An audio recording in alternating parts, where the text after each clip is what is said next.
Esto es Londres. Tiene 215.700 millonarios, 516 centimillonarios y 45 multimillonarios. Londres es muy rico, pero ¿el resto del Reino Unido? No tanto. De hecho, los ciudadanos del orgulloso Reino Unido tienen menos ingresos disponibles que los 5 estados más pobres de Estados Unidos y el país promedio de la OCDE. Y si eliminamos Londres y el sureste de la ecuación, el PIB per cápita del Reino Unido cae un 14%.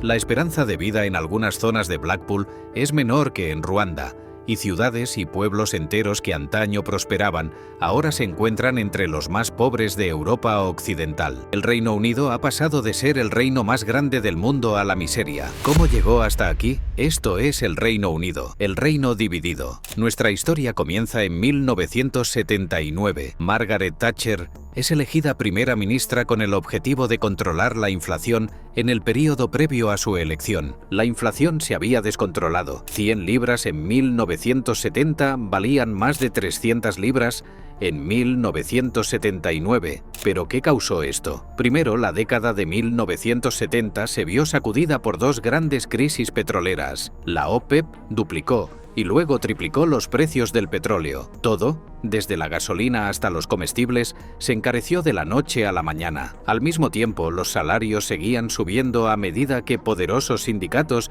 exigían más salarios para mantenerse al día con el alza de precios, creando un círculo vicioso: aumento de precios, aumento de salarios, aumento de precios, y así sucesivamente. Si a esto le sumamos políticas monetarias y fiscales laxas que generaron una gran cantidad de dinero flotando en la economía, tenemos una receta para el desastre. Guiada por el ministro de Hacienda, Geoffrey Howe, y monetaristas de línea dura como Keith Joseph y Alan Walters, Thatcher había convertido la inflación en su principal enemigo. Para combatirla, su estrategia era simple. Primero, reducir la oferta monetaria. El gobierno de Thatcher se propuso estrangular la oferta monetaria, recortando el crecimiento de la libra esterlina del 12% anual a tan solo el 6% en 1984. Segundo, los tipos de interés. En junio de 1979 los aumentó del 12% al 14%. Y en noviembre al 17%, el nivel más alto en la historia de Gran Bretaña. La idea era bastante simple: encarecer los préstamos, frenar el crédito y frenar la inflación. Si bien esto ayudó a frenar la inflación, una libra más fuerte hizo que las exportaciones británicas perdieran competitividad en el extranjero, mientras que los altísimos costes de los préstamos paralizaron a las empresas nacionales. Los fabricantes no podían invertir, no podían expandirse, y, en muchos casos, ni siquiera podían mantener las luces encendidas. Y la tercera cosa fue el gasto gubernamental. El gobierno de Thatcher se propuso reducir las necesidades de financiación del sector público del 4,7% del PIB en 1979 a tan solo el 1,5% en 1983. Simultáneamente, en plena recesión, hicieron lo impensable: aumentaron los impuestos, pero Gran Bretaña ya estaba en apuros. Más de 2 millones de personas estaban sin trabajo y cada mes otras 100.000 se sumaban al paro. Fue tan impactante que 364 economistas firmaron una carta a The Times afirmando que la política carecía de fundamento teórico económico. Así que la pregunta era: ¿funcionó? Pues sí, aunque extrema. La inflación disminuyó del 13% en 1979 al 5% en 1983. ¿Pero a qué precio? Los altos tipos de interés, la fortaleza de la libra y los recortes del gasto hundieron a las ciudades manufactureras de todo el Reino Unido. La base industrial británica quedó destruida y la desigualdad regional comenzó a cobrar forma. Mientras tanto, Londres vivía una historia muy diferente, una economía predominantemente de servicios. Londres, a diferencia de gran parte del Reino Unido, logró mantenerse. A mediados de la década de 1980, el desempleo en el norte de Inglaterra, Escocia y Gales superó el 15%, mientras que el sureste y Londres se mantuvieron por debajo del 10%. ¿Pero por qué? Llegó el paquete de desregulación Big Bang. Thatcher tuvo la visión de transformar Londres en una superpotencia financiera. Mediante la desregulación, se eliminaron las comisiones fijas y los controles cambiarios. Se puso fin a la regla de la capacidad única. Se dio la bienvenida a la propiedad extranjera y se desencadenó el comercio electrónico. ¿El resultado? Los bancos internacionales invirtieron 450 millones de libras en la ciudad. Se crearon 1.500 nuevos millonarios y Londres se consolidó como el principal centro financiero del mundo. En teoría, el Reino Unido parecía haber experimentado un renacimiento al final del primer año de Thatcher en el cargo. El PIB rondaba el billón de libras esterlinas, pero cuando dejó el cargo en 1990 era de 1,4 billones de libras esterlinas. El PIB per cápita también aumentó de 15.500 a 19.900 libras esterlinas en 1990. Gran Bretaña era más rica, pero estos datos no muestran el panorama completo. Durante el mismo periodo, el coeficiente de Gini, una medida de la desigualdad, aumentó de 25 a 35, lo que significa que, mientras el PIB per cápita aumentaba un 30%, la desigualdad aumentó un 40%. Así que, aunque Gran Bretaña era más rica, se estaba volviendo más desigual. Esto se debió en parte al alto costo que las políticas de Thatcher tuvieron para la base industrial británica. Y hoy en día, ninguna región del Reino Unido al norte de Londres tiene un PIB per cápita superior a la media del Reino Unido. Reflexionemos sobre esto. Esto significa que todas las regiones del Reino Unido, excluyendo Londres y el sureste, son más pobres que la media del país. Aunque, si tenemos en cuenta la vivienda, la renta de los hogares en Londres es solo un 1% superior a la del resto de ciudades.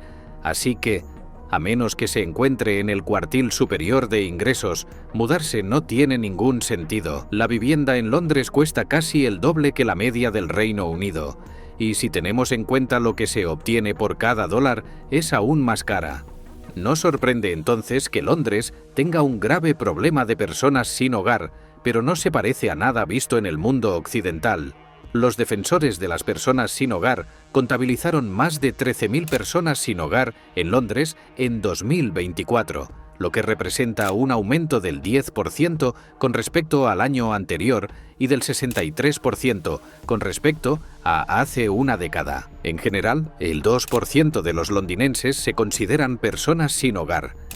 Compárese con Nueva York, que es un 0,8%, Toronto un 0,5%, París y Berlín un 0,3% y Ámsterdam un 0,2%. Londres es único en su clase. Una de las razones de los problemas de vivienda es el programa Derecho a comprar, que Margaret Thatcher introdujo en 1980. La idea era privatizar la vivienda social permitiendo a los inquilinos que vivían en estas viviendas comprarlas con un descuento del gobierno.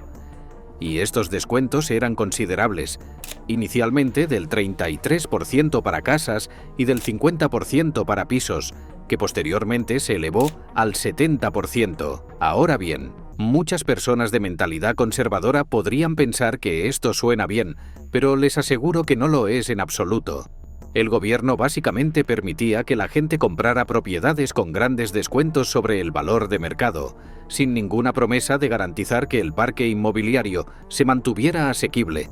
Esta política beneficiaría económicamente a la generación actual a expensas de las futuras. Y no solo eso, las autoridades locales tuvieron que ofrecer hipotecas sin entrada. Así que hagamos cuentas. Si compraras una propiedad con un 0% de entrada y un 70% de descuento y la vendieras a precio de mercado unos años después, sin pagar impuestos, te reirías del banco. El problema era especialmente grave en Londres. En 1980, Londres contaba con alrededor de 715.000 de estas viviendas, lo que representaba casi el 30% del parque inmobiliario total de la ciudad. Pero hoy en día, solo quedan 390.000 de estas viviendas.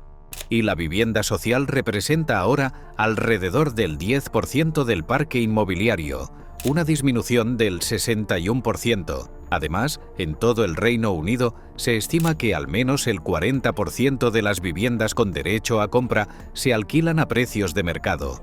Pero hay más razones que explican El desorbitado aumento de los precios de la vivienda en Londres. En primer lugar, no existen restricciones legales para que los extranjeros adquieran propiedades en Londres. Esto significa que los millonarios y multimillonarios extranjeros no tienen ningún obstáculo para comprar en Londres, y lo aprovechan. Aproximadamente el 27% del total de ventas de propiedades residenciales en Londres en el primer trimestre de 2024 fueron a compradores extranjeros.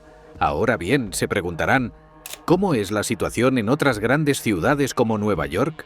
Mientras que Londres tiene el 27%, Nueva York solo el 0,3%. Esa es una diferencia de 90 veces, y la cosa empeora.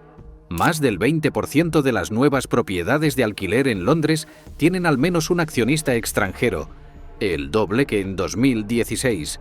Una de las razones es la condición fiscal de no residente en el Reino Unido, que prácticamente se ha abolido. Esto permitía a los residentes del Reino Unido que declaraban tener su residencia permanente en el extranjero evitar pagar impuestos británicos sobre ingresos y ganancias de capital extranjeros. Algunos podrían pensar que esta es una política inteligente, pero es profundamente miope.